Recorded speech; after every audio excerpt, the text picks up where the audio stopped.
Long before silicon chips, ancient minds were already building mechanical brains. The reverse-engineered mind is not a modern idea, but an ancient obsession, where thinkers from Greece to China dissected human thought to recreate its logic in bronze and gear.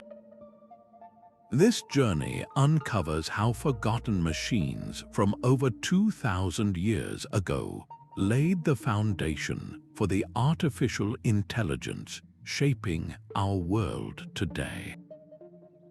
You will discover a hidden history that redefines our relationship with technology, revealing how the past holds the keys to our digital future. How did a device lost at sea for centuries compute the motion of the stars? What secrets did a grammarian unlock that now power our computers? By the end, you will see the very blueprint of thought itself. What part of your own mind do you think could be translated into a machine? Ancient scholars approached the mind with the curiosity of an engineer taking apart a complex clock. They listened to the rhythms of human reason, hearing not whispers from the gods, but the distinct clicks of a mechanism waiting to be understood.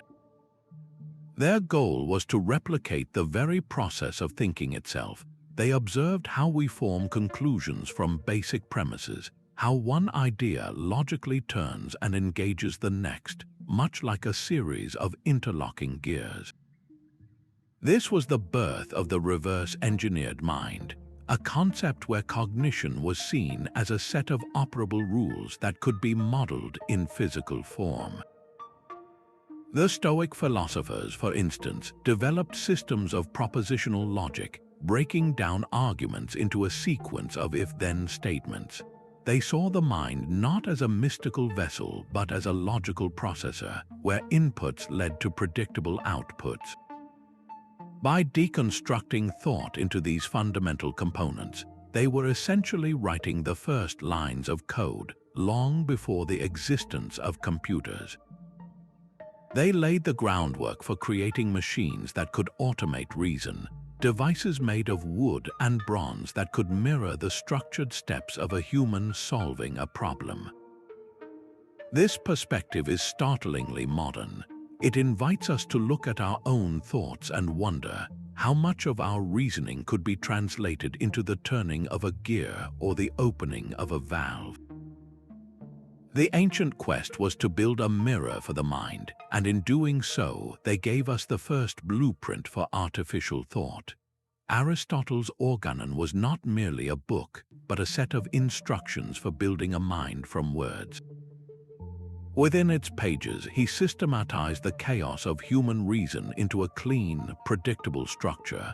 At the heart of this system was the syllogism, a simple yet profound mechanism of thought. Picture two premises engaging like the first two gears in a complex machine. If all humans are mortal and Socrates is human, then the third gear, the conclusion that Socrates is mortal, must turn. It is an inescapable output from a logical input. Aristotle was essentially writing the source code for rational argument, categorizing terms and relationships into a grammar of truth. He showed that valid thought follows a pattern, a sequence that can be checked and verified, much like an algorithm processes data today. This was the first great blueprint for a reasoning engine, a set of rules so clear and mechanical that they whispered a tantalizing possibility. If thought could be mapped so perfectly, could it not also be built? His analytical methods provided the structured framework, the fundamental architecture that would one yearn for a physical form. The Organon did not just describe logic, it designed it, creating a template that would patiently wait centuries for an inventor's hands to bring its silent gears to life. A corroded lump of bronze and wood recovered from an ancient shipwreck holds one of history's most profound secrets. The Antikythera Mechanism, as it is now known, was not a simple clock or a decorative model. It was an astronomical computer of breathtaking complexity. This device took the predictable logic of the cosmos and translated it into the turning of gears. By turning a simple hand crank, an operator could input a date, and through a series of intricate bronze mechanisms, the machine would output the precise positions of the sun and moon, predict eclipses, and even track the cycles of the Olympic Games. It was a physical model of celestial logic, a thinking machine built from metal. The genius of its design lies in its differential gearing, a system that allowed it to account for the irregular speeds of heavenly bodies. The moon, for instance, moves faster when it is closer to Earth and slower when it is farther away. The mechanism's gears were arranged to replicate this very pattern, calculating the moon's position not with a simple, even turn, but with a variable motion that mirrored reality. This was applied logic in its most elegant form. Ancient engineers took the abstract rules of astronomy, the very principles that philosophers like Aristotle had systematized, and gave them a physical body. They merged philosophical insight with masterful craftsmanship to solve a real-world problem, predicting the sky. This machine was the reverse-engineered mind applied to the universe itself, a tangible proof that the laws of nature could be captured in bronze and understood through the turn of a gear. Hero of Alexandria took this blueprint of logic and built machines that breathed with purpose. In his workshop, Automata came to life, not through magic, but through the meticulous sequencing of cause and effect. His inventions were marvels of mechanical reasoning. A simple coin dropped into one of his vending machines would trip a lever. That lever's fall would tilt a pan, releasing a precise amount of holy water. Each action was a direct physical response to the one before it, a chain reaction of logic cast in bronze and wood. This was more than mere trickery. It was a physical demonstration of an if-then statement. If a coin is inserted, then holy water is dispensed. The entire performance was a program written not in code, but in gears and counterweights. He even created automated theaters where entire plays unfolded without human intervention. Doors would swing open on their own, small figures would move across a stage, and sound effects would erupt, all driven by a rotating cylinder studded with pegs. Think of that cylinder as the earliest form of a punch card, its pegs dictating a sequence of events with flawless precision. It was a tangible story, told by a machine following a strict set of rules. Hero's genius lay in showing that complex, lifelike behavior could emerge from simple, rule-based mechanisms. His automata blurred the line between the living and the manufactured, proving that a semblance of life could be granted through structured design. These machines were the reverse-engineered mind in motion, the first stirrings of a world where logic could wear a physical form and perform for an audience. Far to the east, another ancient culture was developing its own system for mechanizing thought. In the shadow of China's Shang dynasty, diviners practiced a ritual that turned turtle shells and ox bones into the world's first computational hardware. The process was deliberate and precise. A diviner would carve a question into the polished surface of a bone, a query about the future etched in ancient script. Then they applied intense heat to the bone with a hot metal rod. The bone would crack with a sharp report, and in the resulting web of fractures, the diviner saw not random chaos, but a structured message. They interpreted these crack patterns according to a strict, memorized set of rules, a code that transformed physical stress into a divine answer. This was divination as data processing. The question was the input, the application of heat was the processing function, and the interpreted cracks became the output, a clear yes or no, a prediction for harvests or war. The inscriptions on these oracle bones are now recognized as some of the earliest forms of Chinese writing, a permanent log of the queries and results. This was more than superstition, it was a formal system for decision-making. A set of logical steps was applied to a physical event to extract a specific, actionable conclusion. Think of the heated rod as executing a command, and the resulting cracks as the data it returns. The diviner was the processor, trained to read that data according to a fixed algorithm. This ancient practice reveals a profound truth, that the human desire to build systems for controlled, predictable outcomes is a universal constant. It shows us that the very concept of computation, of input leading to processed output, was being physically enacted long before it was ever given a name.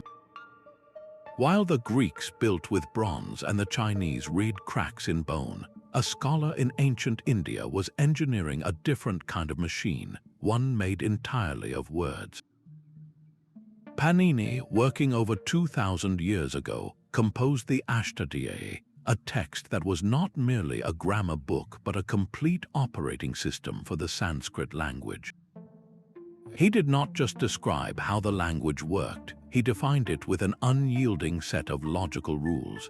His system was designed to take basic word roots and, through a precise sequence of operations, generate any grammatically correct sentence imaginable.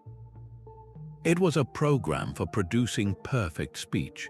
At the heart of his genius were meta-rules, which are essentially rules about how to apply other rules. Think of it like a set of instructions for assembling a complex model, where the manual itself tells you which page to turn to next based on the piece you are currently holding. Panini's grammar could navigate exceptions and conflicts automatically, choosing the correct path through its own logical structure. This allowed his system to process language mechanically. You could input a root word and a desired meaning, follow the algorithmic steps, and output a flawlessly formed word or sentence every time. This was not a human offering an opinion on what sounded right. It was a machine-like process guaranteeing a correct result. The Astronomical functioned with the cold precision of a computer program, treating the beautiful chaos of human language as a puzzle of logic that could be solved. Panini had reverse-engineered not just the mind, but the very medium of thought itself, proving that even our most fluid expressions could be captured in the silent, turning gears of a rule-based system. The Stoics took Aristotle's logical gears and gave them a grammar of connection.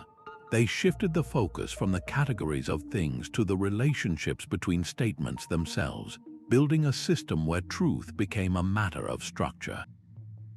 At its core was the proposition, a simple declarative statement that could be either true or false. The sky is blue, it is raining, these are propositions. The Stoics, particularly the brilliant Chrysippus, realized that the power of reasoning lies not in the statements alone, but in the connectors that join them.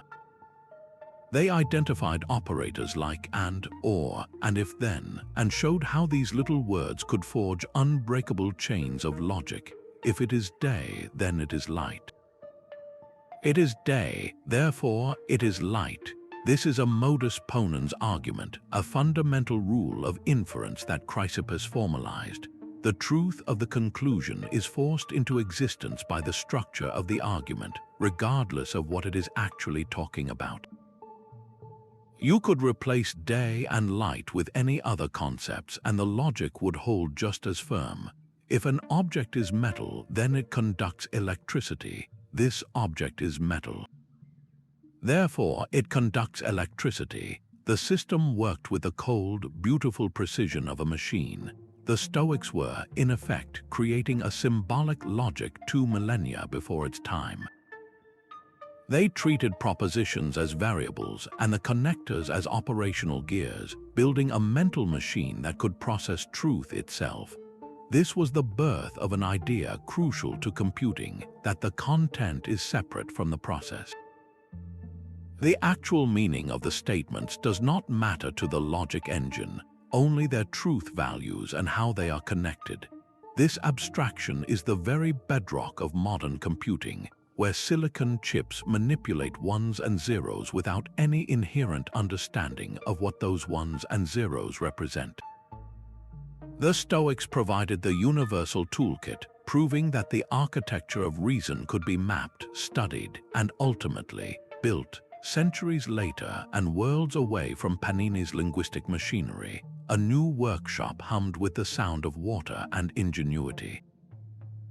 In the heart of the Islamic Golden Age, the engineer Al-Jazari was building logic you could hear and see.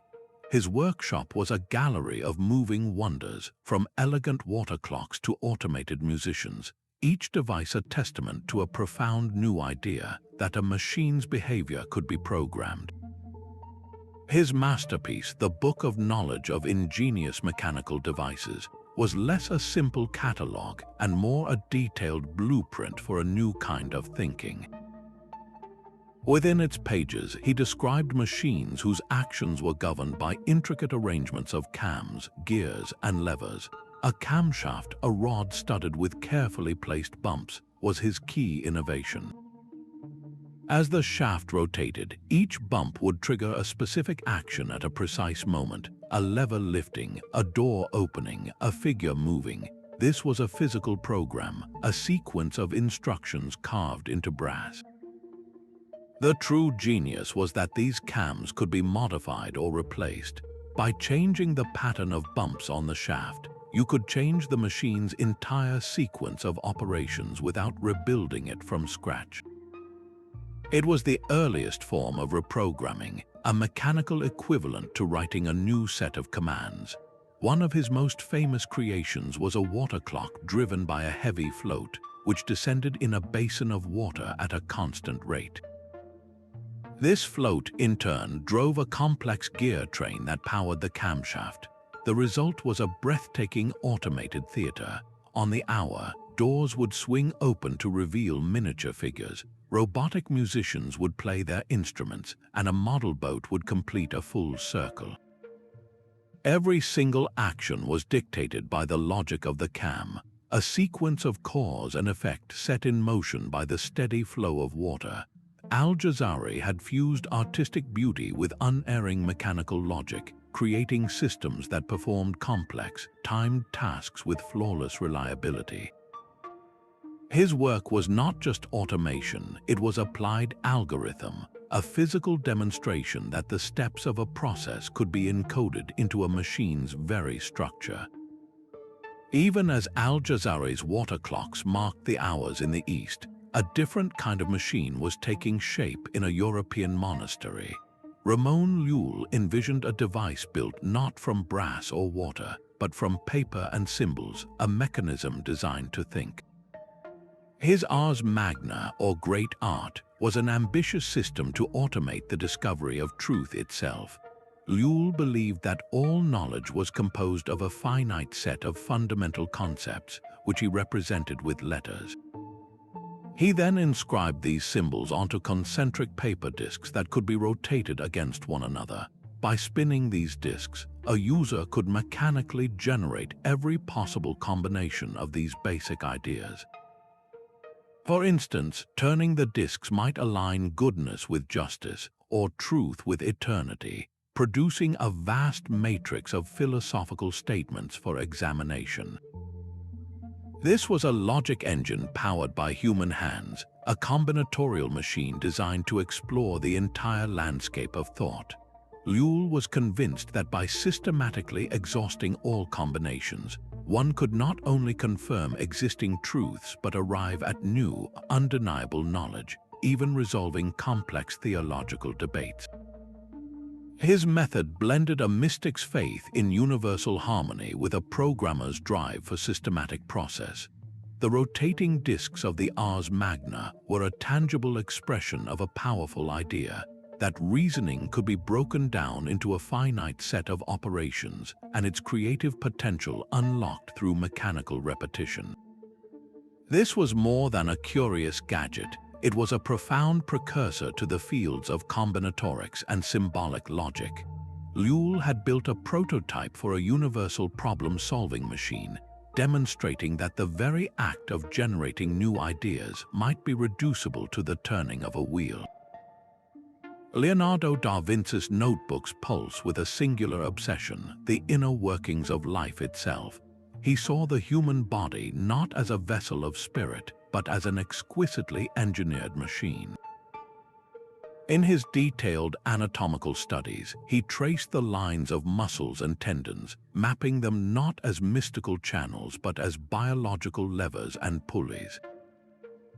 A flexing arm became a study in mechanical advantage, the contraction of a muscle pulling a tendon to pivot a bone. Even the flow of blood through arteries reminded him of water moving through hydraulic pipes, a system governed by pressure and valves. This was reverse engineering on a grand scale. Leonardo was dismantling nature's most complex creation to uncover its operating principles. His goal was not just to understand, but to replicate. He filled pages with designs for Automata, a mechanical knight that could sit up, wave its arms, and move its head through an intricate system of cables and gears. Another design detailed a lion that could walk forward on its own. These were not mere fantasies, they were practical attempts to translate the logic of life into wood and metal. He applied the same principles to his studies of flight, observing the wings of birds as airfoils and designing flying machines based on their precise angles and forces. For Leonardo, the boundary between the organic and the manufactured was porous. By viewing the body as a machine, he could apply the predictable rules of physics and geometry to the seemingly unpredictable realm of living motion. His work represents the ultimate fusion of the artist's eye and the engineer's mind, proving that the principles governing a gear train could also illuminate the logic of a beating heart.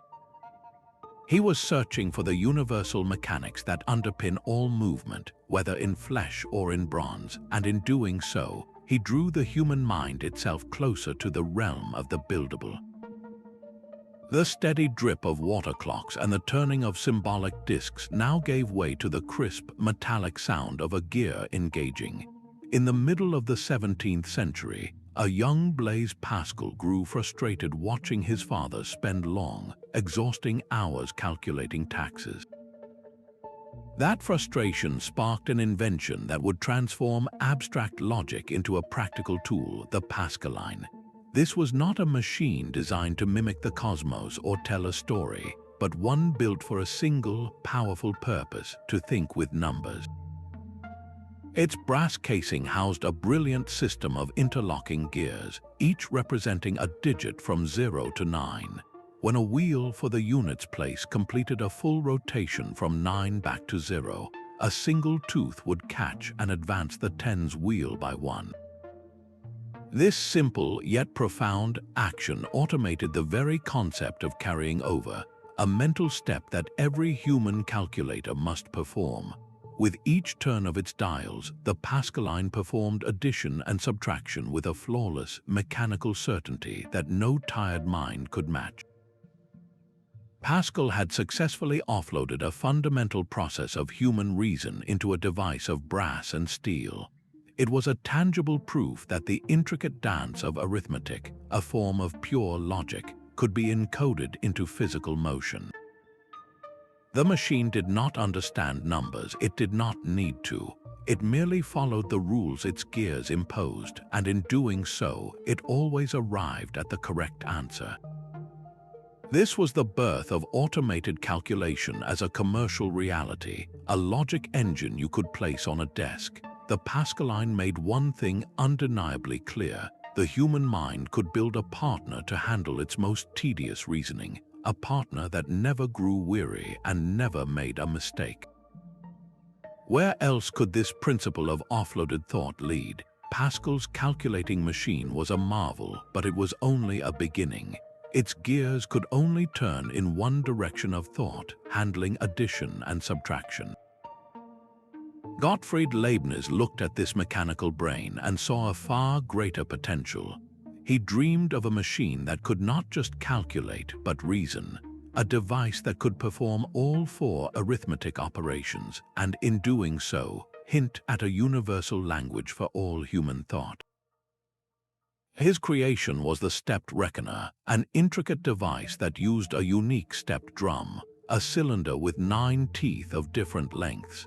This brilliant mechanism allowed it to perform multiplication as repeated addition and division as repeated subtraction, automating processes that had required human intuition. With a turn of its handle, the stepped reckoner could execute the full spectrum of numerical logic. Yet for Leibniz, this mechanical calculator was merely a physical prototype for a much grander idea. He envisioned a characteristica universalis, a universal symbolic language.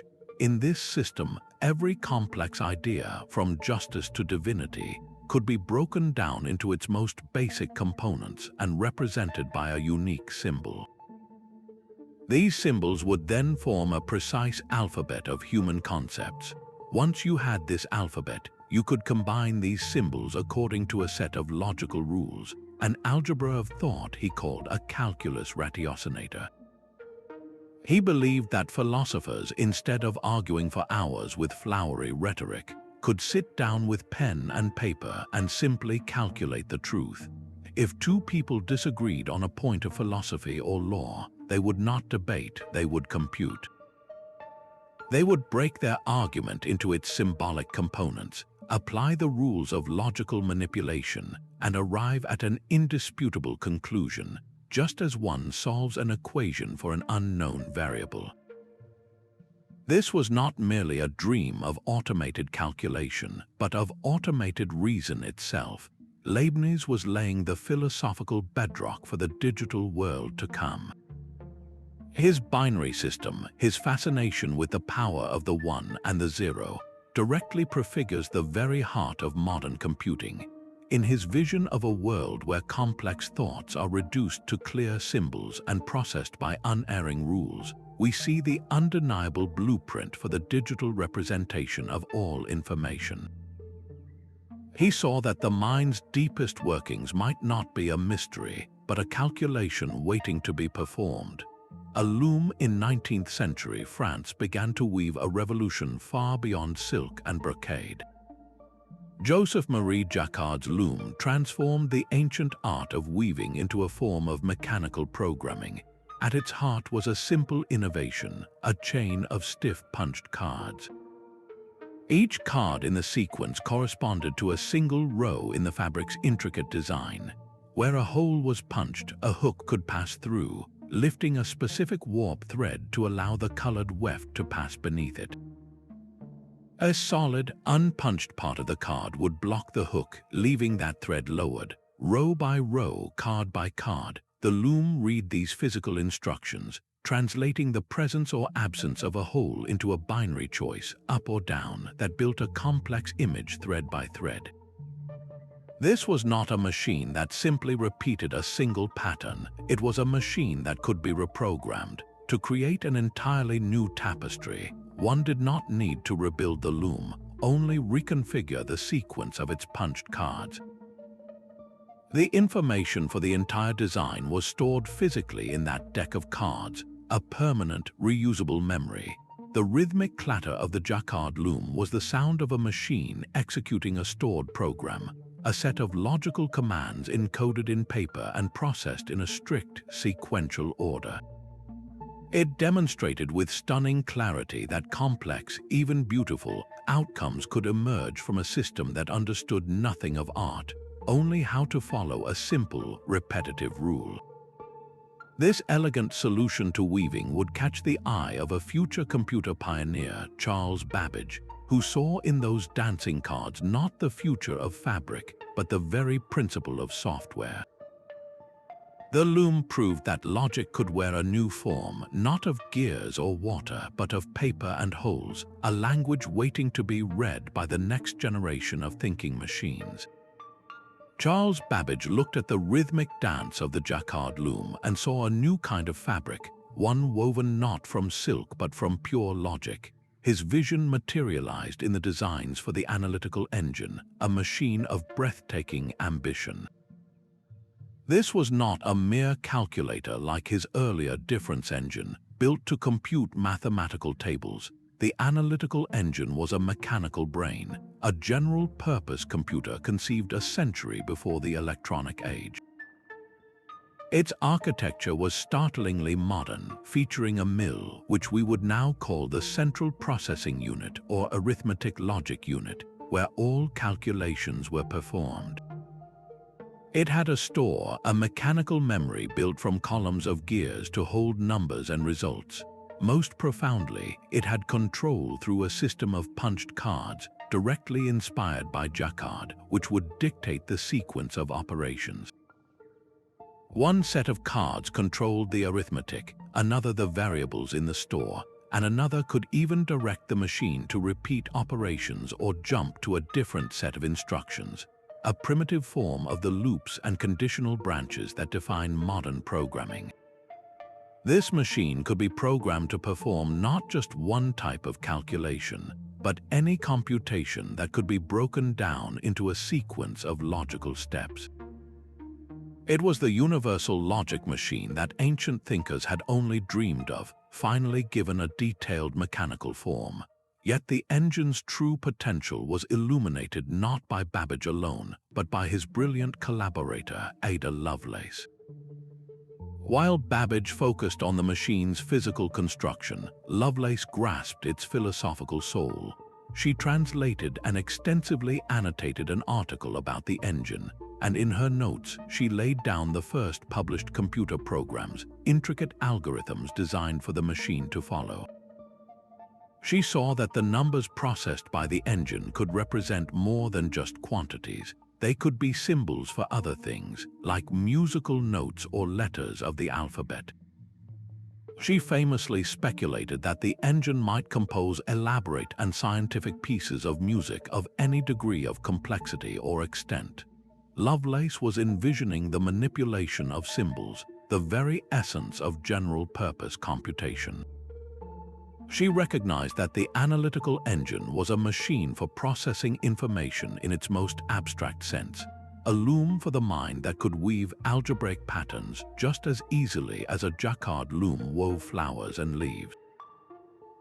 Babbage's mechanical genius and Lovelace's prophetic insight together realized a quest that had begun with the turning of Aristotle's syllogisms, the creation of a machine whose logical architecture mirrored the very structure of human reason itself. The gears of Babbage's analytical engine were silent, its promise of a mechanical mind trapped in brass and paper blueprints, but the logic it was meant to run on was about to find its purest form, not in a machine, but in a mathematician's mind.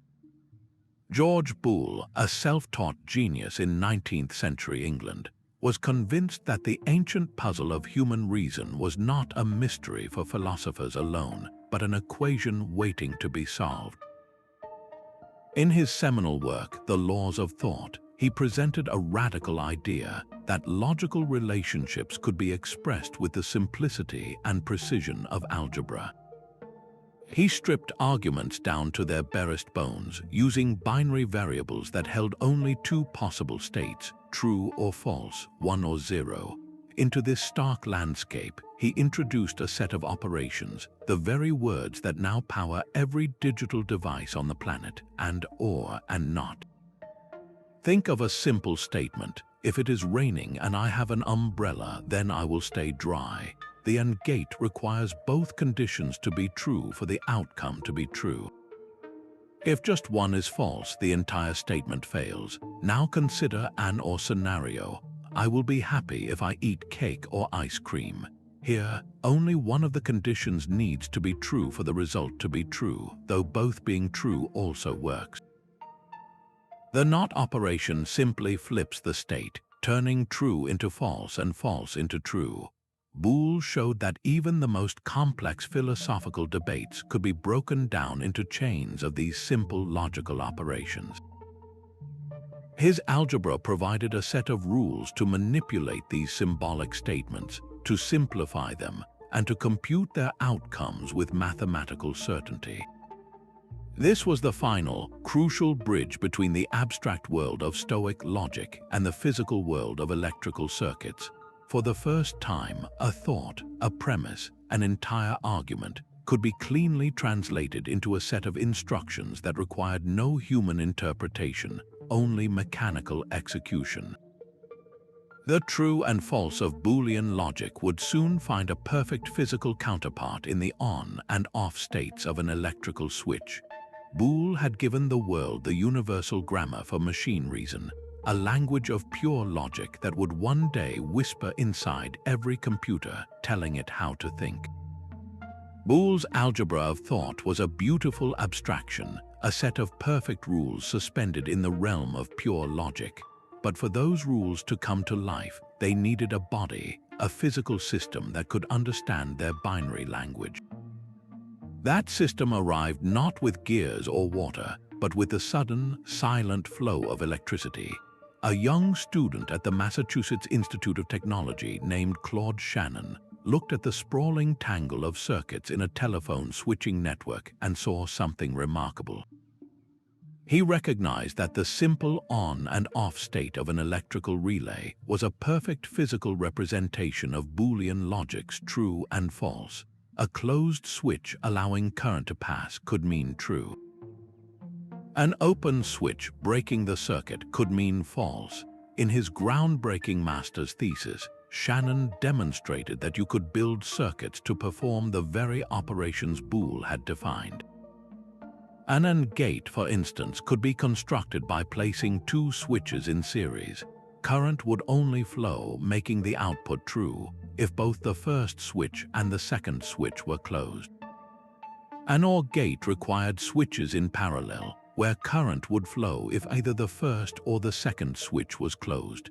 The NOT operation became a relay that closed a circuit when another was open, flipping the state. With these basic components, the entire structure of Boolean algebra could be wired into existence. Shannon had done something profound. He had built a bridge between the abstract world of logic and the tangible world of engineering. The ancient Stoic connectors like and or were no longer just words, they were circuits. The syllogisms of Aristotle and the binary variables of Boole could now be processed at the speed of light by a machine made of metal and wire. This was the moment the reverse-engineered mind found its modern nervous system. Shannon's later work would forge an even more fundamental link. He developed a new way of thinking about communication itself, which he called information theory. He proposed that information in its purest form was not about meaning but about choice. It was the resolution of uncertainty. Imagine a simple coin toss. Before the toss, you are uncertain of the outcome. When you see it land heads, that uncertainty is resolved, and you have received one fundamental unit of information, which he called a bit. A single bit is a binary choice, a yes or no, a 1 or a 0. Every message, every image, every complex thought could be broken down into a sequence of these binary decisions. A written sentence is a long series of choices between 26 letters and a space. A photograph is a grid of pixels, each with a value chosen from millions of possibilities.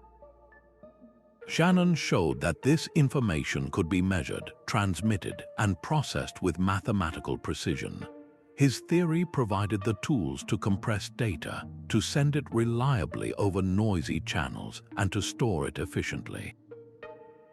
This was the final piece of the puzzle. Boolean logic gave computers a way to think, and information theory gave them something to think about. It provided a universal currency for knowledge, a way to translate the rich, analog world into the clean, digital language that machines could understand. The dreams of Leibniz for a universal symbolism and of Babbage for a general-purpose engine were now grounded in a rigorous, quantifiable science. Shannon's insights transformed logic machines from philosophical curiosities into the architects of our modern world, capable of processing not just numbers, but the very substance of human communication and creativity. Alan Turing stripped the idea of a computer down to its absolute essence. He envisioned a machine of breathtaking simplicity, a device that could, in theory, perform any task that could be described by a clear set of instructions. This was the Turing machine, a purely conceptual device consisting of just 3 parts: an infinitely long tape divided into squares, a read-write head that could scan 1 square at a time, and a set of rules telling the head what to do. The tape was its memory, a sequence of ones and zeros. The head could read a symbol, write a new one, and move the tape left or right, all governed by its internal program. With this remarkably sparse toolkit, Turing proved that any calculation, any logical process, no matter how complex, could be broken down into a sequence of these primitive operations. If you could write down a step-by-step recipe for solving a problem, a Turing machine could execute it. This theoretical model defined the very nature of computation itself, drawing a clear line between what was mechanically solvable and what was forever beyond the reach of any machine. But Turing was not content to let this remain a philosopher's toy. When the Second World War engulfed Europe, he was recruited to Bletchley Park, the British code-breaking center. There he faced the seemingly unbreakable German Enigma machine, a device that scrambled messages into billions of possible combinations every single day. Turing saw this not as a puzzle of espionage, but as a problem of computation. He and his team designed the bomb, an electromechanical beast that was, in essence, a specialized Turing machine made real. It worked by systematically testing possible Enigma settings, using logical deductions to eliminate wrong answers at incredible speed. The bomb did not understand strategy or language. It simply processed possibilities according to a rigid algorithm, and in doing so, it cracked codes that helped shorten the war by years. This was the ultimate demonstration of the reverse-engineered mind in action. Turing had taken the abstract logic of his universal machine and applied it to one of the most urgent problems in human history, turning the theoretical into the decisively practical. His work cemented the final link, proving that the ancient dream of mechanized reason could not only be realized, but could change the very course of our world. The gears of Turing's logic machines were spinning at blinding speeds, yet they still followed rules written by human hands. A new question began to form, whispered in the halls of cybernetics and neuroscience. Could a machine not just follow logic but learn it? The answer emerged not from a new material, but from a new metaphor, one drawn from the most complex system known, the human brain itself. In the middle of the 20th century, researchers began crafting the first artificial neural networks, computational models that mimic the brain's vast web of interconnected neurons. This was not about building a better calculator, it was about building a system that could teach itself. The fundamental unit was the perceptron, a simple mathematical model of a biological neuron. It would receive multiple inputs, each one assigned a certain weight or importance. The neuron would sum these weighted inputs, and if the total passed a certain threshold, it would fire, producing an output. This single, simple unit could be trained. By showing it examples and adjusting the weights based on its errors, the network could learn to recognize patterns, to classify information, to make decisions. It was a machine that improved with experience. The philosophical groundwork for this was laid by Warren McCulloch and Walter Pitts. In a stunning 1943 paper, they proved that a network of these simple artificial neurons could, in theory, implement any logical function, from the basic and or gates of Boole to the most complex chains of reasoning. They showed that the brain's own wetware, its tangled mass of cells, could be understood as a logical circuit. This idea echoed across the centuries, resonating with the ancient Stoic view of the mind as a network of logical propositions, and with Panini's rule-based grammar for generating language. Here was the same principle, reborn in the language of mathematics and electricity. The mind was again seen as a structured network of simple processing units, and that structure could be modeled in code. Early neural networks were humble, able to learn only the simplest tasks, but their implications were earth-shattering. They expanded the very definition of a logic machine. It was no longer just a static executor of fixed rules, but a dynamic, self-improving system. This was the reverse-engineered mind taking its first tentative steps toward autonomy, learning from the world much like a child learns, not by being programmed, but by adjusting its own internal connections. The machine was beginning to build its own logic from the ground up. The cognitive revolution quietly dismantled the last barriers between mind and machine.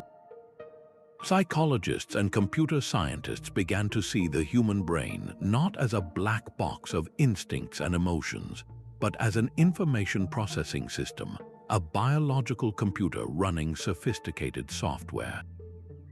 This was the ultimate expression of the ancient quest, to understand intelligence by building a working model of it. Artificial intelligence was born from this conviction, with pioneers creating programs that could solve logic puzzles, play checkers, and even understand snippets of human language. Each successful program was a kind of digital X-ray, revealing the underlying structure of a specific mental skill. One of the most ambitious early projects was called the General Problem Solver. Its creators studied how people tackled new challenges, breaking down their strategies into a universal method. They noticed that human problem solving often involves defining a goal, then analyzing the difference between your current state and that goal, and finally applying an operator, a mental action, to reduce that difference. The General Problem Solver was designed to automate this very process. It could be given a goal, like transforming one mathematical expression into another, and it would work backwards, searching through a space of possible moves to find the logical path to the solution. It did not possess common sense or creativity, but it perfectly demonstrated that a core component of human reasoning, means-ends analysis, could be translated into code. This endeavor was a direct descendant of the work done by Aristotle and the Stoics, a modern attempt to write down the rules of thought. The difference now was sheer computational power, the ability to test these logical models at a scale and speed impossible for the ancients. The cognitive revolution reaffirmed a profound truth that thinkers have suspected for over 2,000 years, that thought itself is a systematic process. It bridged millennia of philosophical inquiry with the transistor, proving that the architecture of the mind could not only be studied, but actively reconstructed in silicon. The reverse-engineered mind was no longer a speculative dream, it was a formal scientific discipline. If a machine could be taught to think like us, what does that reveal about the nature of our own consciousness? These ancient blueprints for mechanical minds now press upon us a profound and urgent question. As we stand at the precipice of creating truly autonomous intelligence, the wisdom of those early thinkers offers more than just technical insight. It provides a crucial ethical compass. Aristotle did not merely systematize logic, he rooted it in a larger framework of virtue and human purpose. For him, reasoning was not an end in itself, but a tool for achieving eudaimonia, a state of human flourishing. This ancient perspective challenges our modern approach to artificial intelligence. Are we building systems solely for efficiency and profit, or are we designing them with a clear vision of how they should serve and enhance human well-being? A logic machine that can process data at lightning speed is a marvel, but without a foundational purpose aligned with human values, it is a potentially dangerous tool adrift. The Stoics, with their relentless focus on clarity and integrity in thought, provide another guiding principle. They believed that clear thinking was the path to a moral life. Translating this into modern terms, it means we must demand transparency and accountability from the artificial minds we create. An AI system whose reasoning is an inscrutable black box, whose decisions cannot be explained or challenged, violates this core Stoic virtue. We are ethically obligated to build systems whose logic we can audit and understand, ensuring their integrity aligns with our own. History is littered with warnings about logic detached from ethics. The same syllogistic structure that can prove a philosophical point can be twisted to construct a compelling lie. The same combinatorial power that Llull used to seek theological truth could be used to generate endless propaganda. A system that flawlessly executes a malicious or biased command is a perfect servant to a flawed master. This is why we cannot treat ethics as an afterthought, a simple set of rules to be bolted onto a finished AI. The moral framework must be woven into the very architecture of these systems, from their initial design to their training data and final deployment. The ancient quest to reverse engineer the mind ultimately forces us to look in the mirror. It asks us to define the virtues we hold most dear, the principles we are unwilling to compromise, and the kind of future we wish to build. By learning from the past, we gain the wisdom to ensure our most powerful creations do not merely think, but think wisely, fostering a world where technology truly elevates humanity. These ancient designs are not relics gathering dust in a museum. They are alive and well in the machines walking, driving, and working among us today. The principles of rule-based logic, first carved into bronze and encoded on paper, now form the operational core of modern robotics.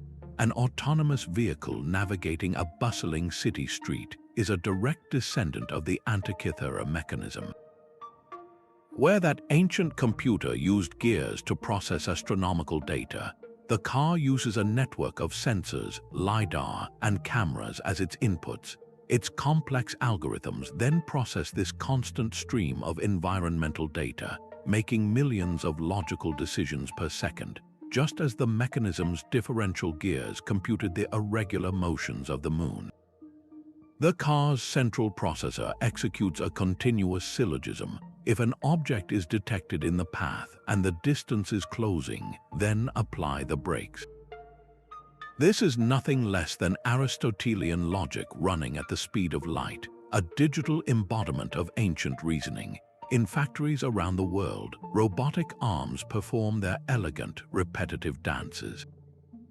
They weld car frames, assemble circuit boards, and pack goods with unerring precision. Each movement is a carefully choreographed sequence, a physical program written in code. This is the direct legacy of Hero of Alexandria's automated theaters, where Hero used a pegged cylinder to trigger a sequence of events, opening doors and moving figures. The modern robot uses a digital controller to command its servos and actuators. The principle is identical. A stored set of instructions is executed to produce a complex physical outcome. Engineers studying these historical systems are not just admiring their ingenuity, they are mining them for robust, efficient solutions. The mechanical reliability of Al-Jazari's camshafts inspires fault-tolerant control systems. The elegant simplicity of Panini's grammatical rules informs how we program robots to understand and generate commands. This continuity is a powerful reminder that our quest to build intelligent machines is a single, long conversation spanning millennia. By fusing the timeless logic of the ancients with the raw power of modern computing, we are not inventing a new future so much as we are fulfilling a very old dream, giving physical form to the architecture of thought itself. Yet, even as they built these intricate logic engines, the ancients understood a profound limitation. The gears of reason could not capture the full mystery of the mind. Plato himself drew a sharp distinction between discursive reasoning, the step-by-step logic of the syllogism, and a sudden flash of direct insight he called gnosis. This was not a conclusion reached through argument, but a truth grasped all at once, an intuitive leap that seemed to bypass the mechanical process entirely. Think of a mathematician who struggles for days on a complex proof, only to have the elegant solution appear in a dream, or an artist who simply feels the right brushstroke without being able to articulate a logical rule for why it is correct. These are not failures of logic, but demonstrations of a different kind of intelligence at work. The ancient engineers, for all their brilliance with gears and levers, acknowledged that some forms of knowledge resist being broken down into a sequence of rules. This ancient wisdom is now a critical frontier in modern artificial intelligence. The most advanced systems today are no longer just vast repositories of if-then statements. They combine the relentless, analytical processing of Boolean logic with something that resembles this older form of intuition, massive pattern recognition. A deep learning network trained on millions of cat photos does not follow a programmer's rulebook defining feline features. Instead, it develops its own internal model, a statistical understanding that allows it to recognize a cat in a new picture with an almost instinctual certainty. It cannot always explain the precise logical pathway it took, much like a human who just sees that a face is familiar. This is the crucial balance, the synthesis of the mechanical and the intuitive. By acknowledging that not all intelligence is reducible to a set of instructions, we can design more holistic and capable systems. We can build machines that not only calculate but also perceive, that can follow rules but also sense patterns too subtle or complex to be written down. Embracing this full spectrum, from Aristotle's crisp syllogisms to Plato's luminous insights, allows us to create richer models of cognition that truly honor the multifaceted nature of the mind we sought to reverse engineer. This ancient synthesis of logic and intuition is propelling us toward a future where computers no longer merely process information, but grow and adapt like living things. We are entering the era of bio-inspired computing, where the next generation of logic machines is modeled not just on the brain's structure, but on the fundamental processes of biology itself. Researchers are moving beyond static silicon circuits to explore materials that can physically reshape themselves based on experience, a property known as neural plasticity. Imagine a computer chip whose internal wiring can strengthen or weaken connections in real time, learning from each new piece of data just as a child's brain develops through interaction with the world. These are sometimes called liquid computers, not because they are made of water, but because their logic is fluid and continuously evolving. Instead of having a fixed program, their hardware itself learns and reconfigures, creating a machine that is never quite the same from one moment to the next. This radical approach builds directly on the oldest idea of all, reverse engineering the natural world, but now with tools that let us manipulate matter at the atomic level. In parallel, an even more profound transformation is brewing with quantum computing. This frontier abandons the classical binary of true and false, the foundational 1 and 0 of Boolean logic. A quantum bit or qubit can exist in a state of superposition, representing both 1 and 0 simultaneously. This allows a quantum computer to explore a vast number of possibilities at once, solving certain types of complex problems, like simulating molecular interactions for drug discovery, that would take a classical computer millennia to process. It is a new form of logic altogether, one that operates on probability and entanglement rather than sequential certainty. These twin paths of bio-inspired adaptability and quantum parallelism are not just incremental improvements, they are revolutions in how we model and harness intelligence. The long journey that began with Aristotle's syllogisms and Hero's Automata is now accelerating into uncharted territories, proving that the quest to understand the mind by building it is far from over. The same logical structures that powered bronze gears now run the smart home around you. When your thermostat adjusts the temperature based on a preset rule, it is enacting a modern syllogism. If the room is empty and the time is after 10 p.m., then the heating system should lower its output. This is a rule-based system directly descended from the principles of Stoic propositional logic, automated for daily comfort. Even the programming languages that bring these systems to life are built upon the very operators George Boole defined. Words like and, or, and not are not just abstract concepts. They are fundamental commands that tell your devices how to make decisions. Writing a line of code that says if motion is detected and it is after sunset, then turn on the light, is simply translating ancient logical connectors into digital instructions. This seamless integration shows how deeply these timeless patterns are woven into the fabric of our technology. Designers of user interfaces and digital experiences unconsciously draw upon Stoic virtues of clarity and simplicity. A well-designed app presents choices in a clean, unambiguous way, guiding the user through a logical flow of decisions without confusion. This commitment to transparent structure reduces friction and builds trust, much like a clear philosophical argument leads to a sound conclusion. By looking back at historical devices like Al-Jazari's programmable camshafts or the Antikythera Mechanism's precise gearing, modern engineers learn powerful lessons in resilience. These machines were built to last, with logical pathways that were physically robust and easy to understand. In an age of increasingly complex and opaque algorithms, this historical perspective is a vital reminder to prioritize systems that are not just powerful, but also dependable and interpretable. The goal is to create technology that works with a grain of human reason, not against it.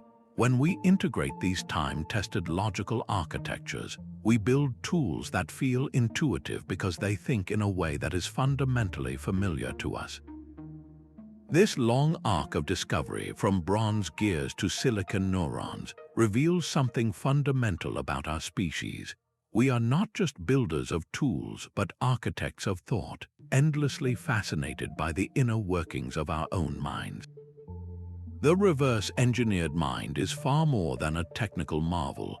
It is humanity's most profound conversation with itself, a quest to understand the very nature of intelligence by attempting to reconstruct it from the ground up.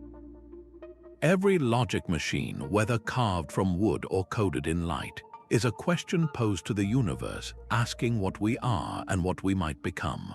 We truly do stand on the shoulders of giants, from Aristotle's first syllogisms to Turing's universal machine, each innovator adding a new piece to an ancient and magnificent puzzle. The principles they uncovered are timeless because they are rooted in the universal grammar of reason itself. This journey does not end here with us as passive observers. It invites you to see the deep connections between a forgotten artifact and the phone in your pocket, between an ancient philosopher's dilemma and the ethical choices we face with artificial intelligence today. You are now part of this story. What insight will you bring to this ever-evolving exploration of thought? Share your perspective in the comments and join us for more journeys into the hidden connections that shape our world.